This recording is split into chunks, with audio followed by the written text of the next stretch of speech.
નમસ્કાર, આપની સાથે હું છું સેજલ અને અત્યારે તમે જમાવટ પર જોડાઈ ગયા છો. ચાંદીપુરા વાયરસ જે ગુજરાતની અંદર ફેલાયેલો છે એના વિશે માહિતી આપણે પ્રાપ્ત કરવી છે.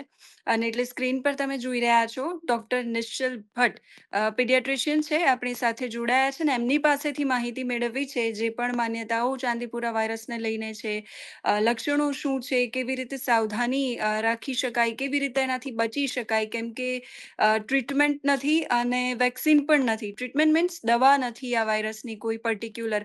એટલે એ બધી જ બાબતો વિશે માહિતી મેળવવી છે. ડૉક્ટર નિશ્ચલ, આપનું સ્વાગત છે જમાવટની અંદર. અ, નમસ્કાર.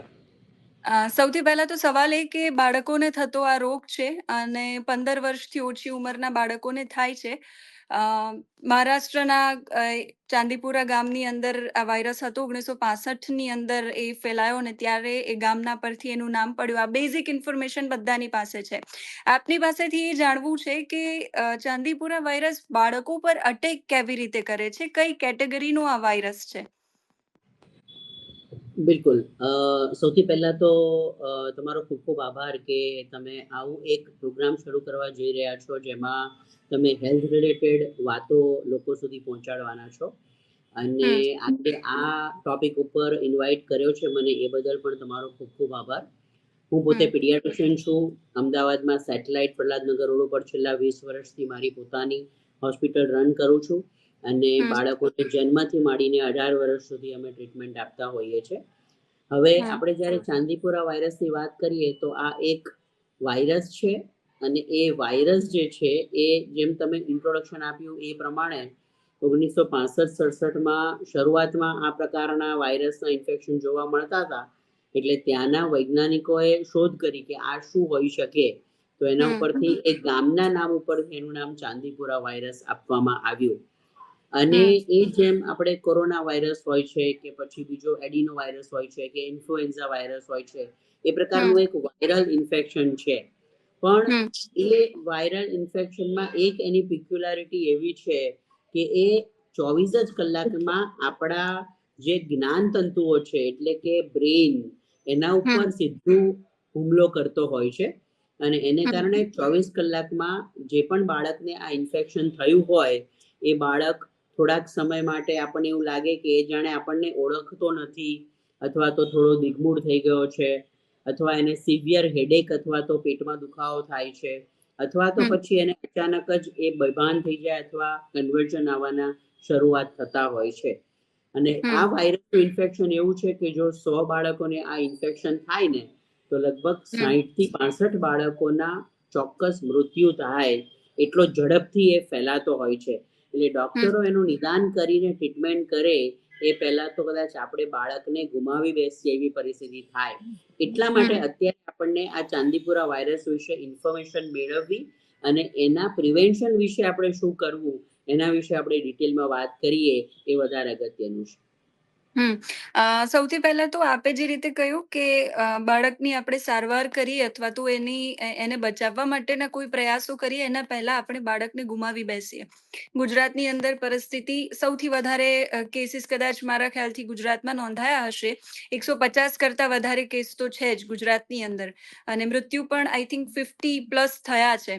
તો એ જાણવું છે આપની પાસેથી કે આ વાયરસ છે એ ડેન્ગ્યુ કરતાં કઈ રીતે અલગ છે અને શું વરસાદની સિઝનમાં જ આ વાયરસ છે એ અટેક કરે છે કે બીજી કોઈ સિઝનમાં પણ આ વાયરસ અટેક કરે છે? સૌથી પહેલા તો ડેન્ગ્યુ અને જે ચાંદીપુરા વાયરસ છે એ બંનેનું ટ્રાન્સમિશન જે છે એ વેક્ટરને કારણે થતું ટ્રાન્સમિશન છે.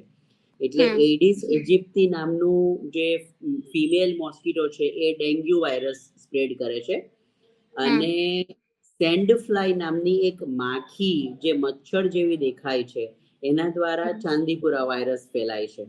હવે હમ આપણને સૌને ખ્યાલ છે કે આ બંને જે મોસ્કીટો કહીએ અથવા તો સેન્ડ ફ્લાય કહીએ એ હમ સૌથી વધારે આપણને જ્યારે પાણીનો ભરાવો થતો હોય ત્યારે એ બને અને એનો ફેલાવો વધતો હોય છે. એટલે એ એવરી યર જ્યારે પણ આ થયું છે ત્યારે એ યુઝ્યુઅલી મોન્સૂનના સિઝનમાં જ થયું છે. એટલે હમ કોમનલી આ જુલાઈ ઓગસ્ટ સપ્ટેમ્બર અથવા જૂન જુલાઈ ઓગસ્ટ સપ્ટેમ્બરના મહિનામાં કોમનલી જોવા મળે છે. હવે હમ ડેન્ગ્યુ અને ચાંદીપુરામાં એક મેજર ડિફરન્સ છે કે ડેન્ગ્યુના મચ્છર છે ને એ ચોખ્ખા પાણીમાં બને છે, એટલે એ હમ અર્બન કે રૂરલ બંને જગ્યાએ થઈ શકે, ચોખ્ખાઈ હોય કે ગંદકી હોય એ બંને જગ્યાએ થઈ શકે. જ્યારે હમ સેન્ડ ફ્લાયની એક પિક્યુલારિટી છે કે એ ગંદા પાણીમાં ડેવલપ થાય છે, એટલે એ હમ કોમનલી જ્યાં માટીના ઘરો છે, માટીના ઘરોમાં લીપણ કરવામાં આવેલું છે, એ લીપણમાં હમ ક્રેક પડેલી છે અને પછી વરસાદ પડે છે એટલે હ્યુમિડિટી વધે છે, એ હ્યુમિડિટી હમ વધવાને કારણે આ ક્રેકમાં આ સેન્ડ ફ્લાય નામની માખી જે સ્પ્રેડ થતી હોય છે કે જર્મિનેટ થતી હોય છે કે નંબર્સ એના વધતા હોય છે. એ ઉપરાંત જ્યાં ગોબર છાણ વધારે રહેતું હોય, એનિમલ્સ જ્યાં વધારે એટલે ગમાણ હોય, એ બધી જગ્યા ઉપર આ તમને બહુ કોમનલી સેન્ડ ફ્લાય જોવા મળે. બીજી એક પિક્યુલારિટી આ બે વાયરસ મોસ્કીટો અને સેન્ડફ્લાયની વચ્ચે એ છે કે મોસ્કીટો ઘણી હાઈટ સુધી ઉપર જઈ શકે, જ્યારે સેન્ડ હમ ફ્લાય એક એવી વસ્તુ છે કે જે જમીનથી 3 અથવા મેક્સિમમ 5 ફૂટ જ ઉપર જઈ શકે. એટલે ધારો કે હમ તમારું ઘર ફર્સ્ટ ફ્લોરની ઉપર છે તો એ ત્યાં ઘરમાં આવીને તમને કરડવાની નથી, એ બહુ ક્લિયર છે. એટલે અચ્છા. આપણે જો ઘર અને ઘરની આસપાસ ક્લીનલીનેસ રાખીએ, બહુ હમ પાણી ન ભરાય એનું ધ્યાન રાખીએ, તો આ હમ સેન્ડફ્લાય નામની માખી બને જ નહીં. કારણ કે એ રોગ હંમેશા કોઈ એક વ્યક્તિને આ જે ચાંદીપુરા વાયરસ એના શરીરમાં ફરી રહ્યો છે, એ હમ વ્યક્તિને આ માખી કરડે એટલે એના શરીરમાં આ ચાંદીપુરા વાયરસ આવે, એ હમ માખી પછી બીજા વ્યક્તિને જઈને કરડે એટલે એ વ્યક્તિમાંથી આ વ્યક્તિમાં આ વેક્ટર દ્વારા આ વાયરસ ફેલાય, એટલે હમ એ રીતે જ ફેલાતો છે. હવે આપણે એક બીજું જોઈએ કે હમ કોરોના જેમ છે, આપણને એવી ચિંતા થાય કે કોરોના જેમ ફેલાતો તો એમ તો આ નથી ફેલાતો ને, બહુ માણસો હમ ભેગા થાય કે શ્વાસોશ્વાસથી કે ઉધરસ શરદીથી ફેલાય, બિલકુલ નહીં. આ હમ વ્યક્તિથી થતું ટ્રાન્સમિશન નથી, એટલે શરદી ખાંસીથી એકબીજાના સ્પર્શથી એકબીજાના નજીક રહેવાથી આ વસ્તુ નથી ફેલાતી. આ હમ હંમેશા સેન્ડ ફ્લાય નામની સ્પેસિફિક જે માખી છે એના કરડવાથી જ ફેલાતો રોગ છે. એટલા માટે જ હમ તમે જોજો કે ટોટલ નંબર ઓછા છે, કારણ કે હમ એ કેટલી બધી વસ્તુઓ ભેગી થાય ત્યારે આ સેન્ડફ્લાય બને. સેન્ડફ્લાય હમ બને તો એને બે એવા વ્યક્તિ જોઈએ કે જેમાં એકને ચાંદુપુરા ઇન્ફેક્શન છે ને એકને નથી, એ એકને હમ કરડીને પછી બીજાને કરડે ત્યારે બીજાને ડેવલપ થાય. એટલે ઘણો ઓકે. બધો ડિફરન્સ છે ને એના માટે જ ફોર્ચ્યુનેટલી આપણને નંબર ઓફ કેસીસ ઓછા જોવા મળે છે, પણ હમ ઇન્ફેક્શન થયા પછી એનું રેપિડ પ્રોગ્રેશન છે, એટલે આપણને હમ બાળક બહુ ઝડપથી વધારે બીમાર પડતું દેખાય અને એ ઝડપથી કદાચ ડેથ પણ થાય અથવા એને માનસિક રીતે તકલીફ પણ પડે, એટલા માટે હમ આપણે ખાસ પ્રિવેન્શન કરવું, એના ઉપર ફોકસ વધારે કરવું જરૂરી છે. હમ એવું કહેવાય છે કે 9 મહિનાથી 14 વર્ષના, એટલે આમ તો 15 વર્ષથી ઓછી ઉંમરના બાળકોને આ સૌથી વધારે અફેક્ટ કરે છે આ વાયરસ. શું એના કરતા કોઈ મોટી ઉંમરના વ્યક્તિ હોય 15 વર્ષ કરતા વધારે, તો એને આ વાયરસ થઈ શકે ખરા? અથવા તો એવા કોઈ કેસીસ થયા છે કે જ્યાં મોટી ઉંમરના વ્યક્તિઓને આ વાયરસે અફેક્ટ કર્યા હોય?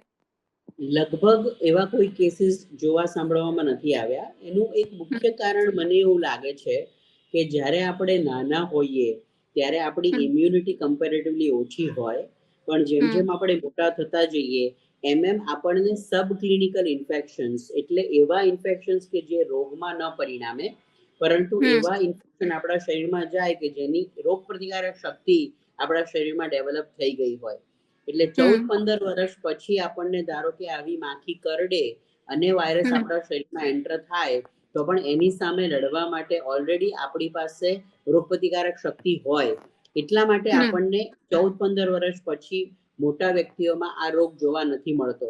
પરંતુ હમ મેં જેમ કીધું એમ મારા શરીરમાં હમ એ વાયરસ ફરતો હોય તો મને રોગ નહીં થાય, પણ મને કરડેલી સેન્ડ ફ્લાય કોઈ નાના બાળકને કરડશે તો એને રોગ હમ થઈને એ ગંભીર બીમાર થઈ શકે. એટલા માટે મોટા વ્યક્તિઓએ પણ આપણને સેન્ડ ફ્લાયનું બાઇટ ન થાય એના માટે આપણે જે પ્રિકોશન્સ લેવા પડે એ ચોક્કસ લેવા જ જોઈએ. એક સવાલ એ પણ છે કે નથી વેક્સિન આના માટે કોઈ બની. સિન્સ 1965 થી આ વાયરસ છે એ આવી રહ્યો છે, એટલે આમ તો કોઈ નવો વાયરસ છે એવું નથી. જેમ કોરોના આવ્યો તો એ રીતે વેક્સિન નથી આની, કોઈ પર્ટિક્યુલર ટ્રીટમેન્ટ પણ નથી કે કોઈ દવા પણ નથી. તો એક સવાલ એ છે કે દરેક માતા પિતાને ચિંતા થાય, સ્વાભાવિક રીતે બાળક બીમાર પડે અથવા તો એને શરદી ખાંસી કે ફીવર જેવું કંઈ પણ થાય તો એ બીમાર પડે. એટલે એક તો આપણી પાસેથી એ જાણવું છે કે આના લક્ષણો શું છે અને આનાથી બચી કેવી રીતે શકાય, સાવધાન કઈ રીતે રહી શકાય. બિલકુલ. એટલે તમે જે વાત કરી એ બહુ જ સાચી છે કે અત્યારે અમે એ જ જોઈ રહ્યા છીએ કે કોઈ પણ બાળક આ ઉંમરનું હોય, જે નાનું હોય એને ફીવર આવે ને એટલે પેરેન્ટ તરત પેનિક થઈને બતાવવા આવી જતા હોય છે. એ હમ બહુ સારી વસ્તુ છે. એને આપણે શું કહેવાય કે સાવચેતી કહી શકાય.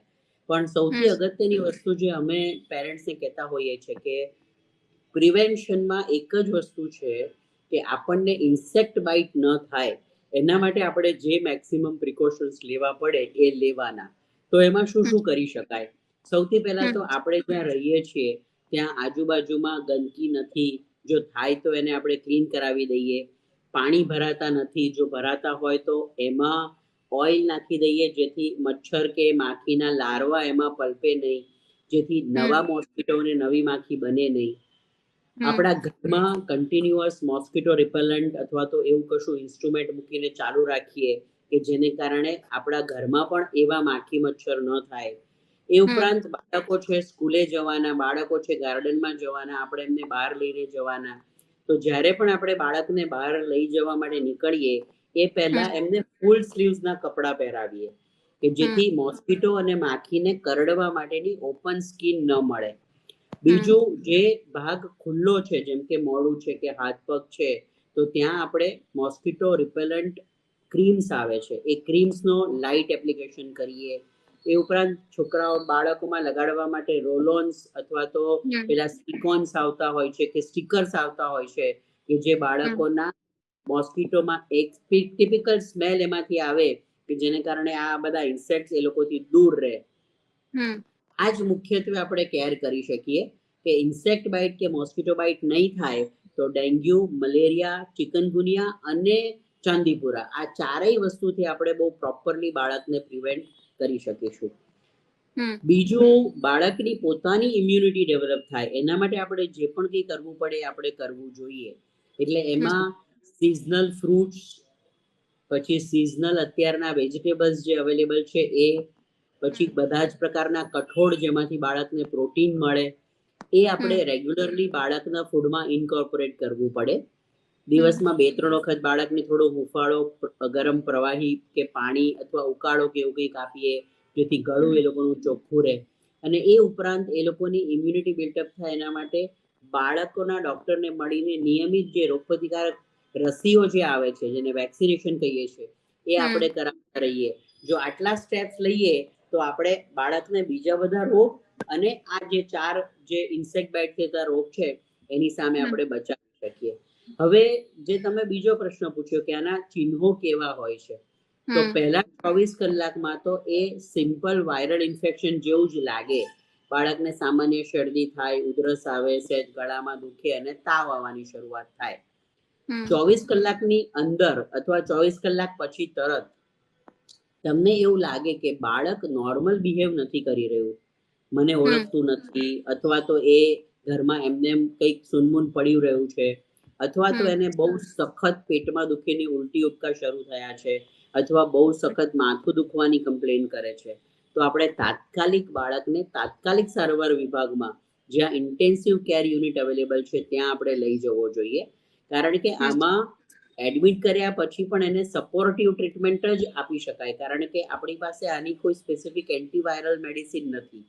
એટલે હમ જે સમય દરમિયાન વાયરસે એના ચેતાતંતુ ઉપર હુમલો કર્યો છે એ સમય દરમિયાન આપણે બાળકને સ્ટેબિલાઇઝ કરી એનું બ્રેઇન, એના બીજા બધા અંગો અવયવો બરાબર ચાલતા રહે એના માટે એને સપોર્ટિવ ટ્રીટમેન્ટ આપી અને જો એ 48-72 કલાક કે 96 કલાક કાઢી નાખીએ તો બાળકમાં એની મેથે રિકવરી શરૂ થઈ જતી હોય છે. તાવ આવ્યા હમ પછી 48 કલાકમાં બાળકને ખેંચ આવે તો એ પણ હમ એ કહી શકાય કે કદાચ આ ચાંદીપુરા વાયરસ હોઈ શકે. બે હમ વસ્તુ જે તમે બહુ અગત્યની મારી સાથે વાત કરી, એક તો આની વેક્સિન બની જ નથી અને કોઈ હમ બનાવવા માંગતું બી નથી, કારણ કે આપણે હમ સમજીએ છીએ કે વેક્સિન બનાવવા માટે બહુ જ બધું ઇન્વેસ્ટમેન્ટ જરૂરી છે. હવે એ હમ લોકોને બી ખબર છે કે આ 3-4 વર્ષે 100, 200, 500 માણસોને આ રોગ થાય છે એટલે એ લોકો બહુ જ ઇન્વેસ્ટમેન્ટ કરીને વેક્સિન બનાવશે તો પણ વેક્સિન લેનાર કોઈ નથી રહેવાનું, એટલે પછી કોઈ કંપની એના માટે ઇન્વેસ્ટ કરવા માટે તૈયાર નથી. બીજું, એ થયા પછી બી એના માટે કોઈ સ્પેસિફિક એન્ટીવાયરલ મેડિસિન નથી, એટલે આપણે રોગ થયા પછી સપોર્ટિવ ટ્રીટમેન્ટ જ આપવી પડે. અને સૌથી વધારે ફોકસ આપણે રોગ ન થાય એના માટે જે કરવું પડે એ જે મેં શરૂઆતમાં તમને કીધું એના પર જો આપણે ફોકસ કરીએ તો ડેફિનેટલી આપણે બાળકોને આ રોગથી બચાવી શકીએ છીએ. આભાર ડોક્ટર નિશ્ચલ, તમે જમાવટ સાથે જોડાયા અને સરસ માહિતી અમારા સુધી પહોંચાડી, એટલે અમે દર્શકો સુધી પહોંચાડી શકીએ. અને જો ધ્યાન રાખવામાં આવે તો આ કેસ છે એ ઓછા થાય. જે રીતે તમે કીધું કે કોઈ વેક્સિન નથી, કોઈ ટ્રીટમેન્ટ પણ નથી અને કોઈ એન્ટીવાયરલ મેડિસિન પણ આના માટે નથી બની. તો અમારો પણ એવો જ પ્રયાસ છે આ હેલ્થ શોના માધ્યમથી કે લોકો જાગૃત થાય અને આ કેસ વિશે, આ વાયરસ વિશે પૂરેપૂરી માહિતી એમના સુધી પહોંચે. આભાર. ચોક્કસ, થેન્ક યુ.